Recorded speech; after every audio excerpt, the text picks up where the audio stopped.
Happy Wednesday, everyone! We're doing things a little differently today because I have a special announcement to make. A few weeks ago, I asked you to all vote for the name of our brand new violet color story, and guess what? The results are in. We'll get to that shortly, though. Today, we're doing a version of No Glue Required, where we dry fit our entire project to show off everything this violet color story can do. So let's get into it. As always, I start with all my parts and pieces at the ready, starting with a white note card. Next, a prepared panel in violet with white hearts plus 2 matted layers, one in violet, the other in white. I also have the reverse pattern in violet on white, die cut in a square shape. And isn't this to-go cup absolutely adorable? To finish, we have this fun I Love You a Latte sentiment strip. Now we'll start with that white note card and that prepared panel, centering as best we can. It takes a minute, and remember, we're just dry fitting, getting our layout sorted out before we bring out any glue.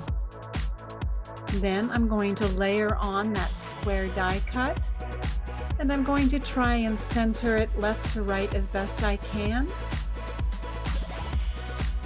and then center that cute little to-go cup, just like that. Bring back that sentiment strip,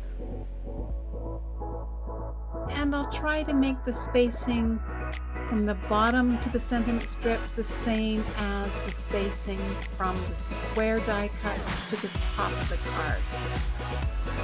And there you have it, my finished project.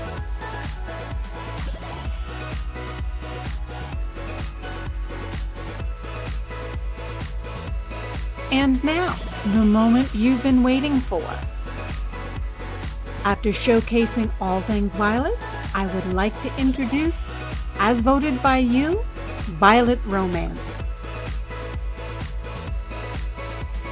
Thanks so much for joining me today for this special edition of No Glue Required. I do appreciate your help in naming my violet color story. She is a sweetheart. Don't forget, there are also a number of nifty links in my video description box too. If you enjoyed this video, it would mean the world to me if you would like, share, and subscribe to my channel. Again, thanks for hanging out with me. Until next time, happy crafting.